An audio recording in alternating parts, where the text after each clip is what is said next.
ஐயோ ரொம்ப கிண்டல் பண்றானே.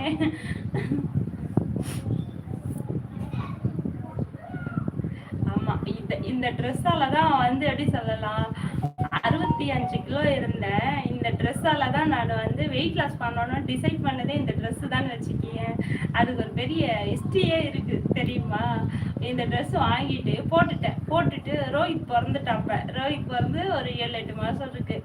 அப்போ போட்டுட்டு பார்த்தா தொப்பை எவ்வளோ பெருசு இருக்கு. தனியா இந்த ட்ரெஸ்ல இது காட்டன், இது உடம்போட ஒட்டு வர அவ்வளோ வயிறு வரைக்கும் தண்ணியை தெரிஞ்சிச்சு. என் சின்னதை போய் பார்த்துட்டு இந்த ட்ரெஸ் இன்னொரு டைம் போட்டேன் நானே கிழிச்சு போட்டுருவோங்க்கா, தயவு செஞ்சு இந்த ட்ரெஸ் போடாது, சத்தியமா நல்லா இல்லை அப்படின்னு சொல்லிட்டான். ஏன்னு கேட்டா எது நான் வயிறு மட்டும் தனியா தெரியுது அப்படின்னு சொல்லிட்டு சொன்னான். அப்ப டிசைட் பண்ணேன், டேய் என்னையடா சொன்ன இருடா அப்படின்னுட்டு. இந்த ட்ரெஸ் தான் அதுக்கு ஒரு மெயின் காரணமே. 65